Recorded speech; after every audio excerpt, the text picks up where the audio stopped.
Urin er et af kroppens affaldsprodukter. Det dannes i nyrerne i forbindelse med, at blodet renses. Urin samles i blæren og indeholder affaldsstoffer, som din krop ikke har brug for. Urin kan være skadelig, hvis den løber tilbage til nyrerne fra din blære. Derfor skal du sikre, at blæren tømmes regelmæssigt. Hver 3.-4. time er nok, afhængig af blandt andet dit væskeindtag, fysisk aktivitet, kost og din medicin. Det er vigtigt, at du bruger tid på at sikre, at blæren er tømt fuldstændigt. Hver gang der er urin tilbage i blæren, kan du risikere at få en blærebetændelse. I denne film vil du skridt for skridt lære, hvordan du skal tømme din blære.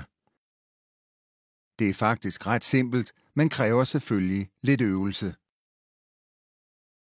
Start altid med at vaske dine hænder grundigt med vand og sæbe. Glem ikke dine tommelfingre.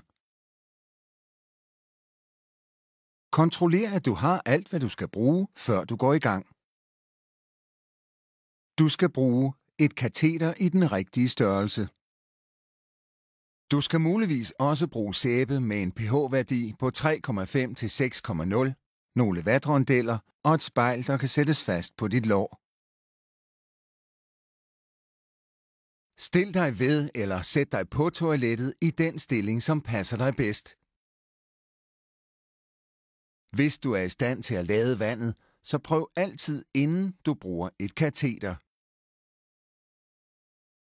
For at gøre katetret klar, skal du først bryde forsejlingen.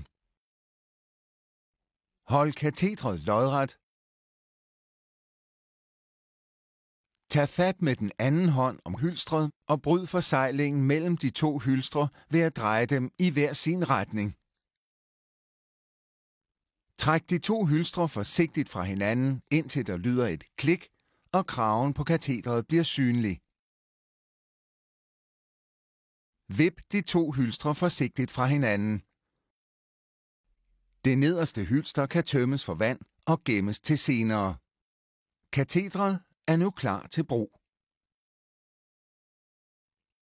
Stil katetret, så du nemt kan få fat på det.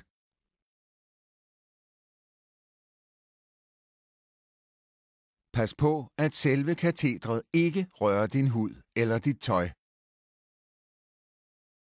For at forhindre, at bakterier skubbes ind i urinrøret og i blæren, når du bruger katetret, skal du først rense området omkring urinrøret grundigt. Det kan være en hjælp at fæstne et spejl på indersiden af låret. Spred skamlæberne og vask med en vatrondel rundt om urinrørets åbning, som er det forreste hul. Afvask 1 gang i døgnet eller ved synlig forurening. Vask fra urinrøret mod endetarmen, så du ikke spreder bakterier, der kan forårsage blærebetændelse. Du må kun bruge hver vatrondel 1 gang. Du skal blive ved med at holde skamlæberne adskilt. Lad ikke katetret røre noget, før det indføres i urinrøret. Hvis katetret for eksempel rører vasken, dit tøj eller din hud, bliver det forurenet og kan give blærebetændelse. Hvis dette sker, skal du smide katetret ud og bruge et nyt. Det er nemmest at indføre katetret, hvis du slapper af.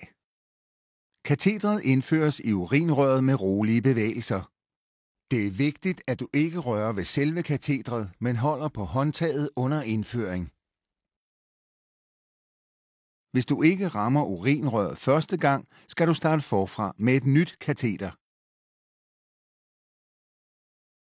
Skub katetret op, indtil det er inde i din blære, og urinen begynder at løbe. Skub herefter katetret et par centimeter længere op. Når urinstrømmen stopper, skal du bevæge dig lidt og rette dig op for at sikre, at blæren er fuldstændig tom. Begynd herefter langsomt at trække katetret ud. Hvis urinen begynder at løbe igen, venter du lidt og trækker derefter atter 1-2 cm ud, mens du eventuelt drejer katetret lidt. Dette sikrer fuldstændig tømning af din blære. Både kateter og emballage kan smides ud med det almindelige husholdningsaffald. Du må ikke skylle katetret ud i toilettet. Vask dine hænder. Du har nu gennemgået hele forløbet og tømt din blære. Vigtigt! Oplæring i katerisation skal altid foretages under tilsyn af sundhedspersonale. De instruktioner, der gives i denne film, er kun tiltænkt som opfølgning på den rådgivning, som du allerede har fået eller vil få. Når man er ny kateterbruger, ved vi, at det især i starten kan være vanskeligt at få sin hverdag til at fungere. Der kan være spørgsmål og bekymringer. Det kan være rart at forvente efter oplæringen på hospitalet. Jeg er sygeplejerske og har lang erfaring. Jeg taler med mange mennesker, der bruger kateter hver dag, og jeg vil rigtig gerne hjælpe dig med at komme godt fra start. Jeg vil støtte dig i at forebygge infektioner i urinvejene, og jeg vil drage omsorg for dig. Forløbet det varer lige så længe du har behov for det. Vi tilbyder individuel telefonisk rådgivning, som kan hjælpe dig i den første tid. Det er altså et supplement til den gode oplæring, du får på hospitalet. Du kan få gode råd om, hvordan du håndterer kateteret, eller om, hvordan du får fat i dine kateter.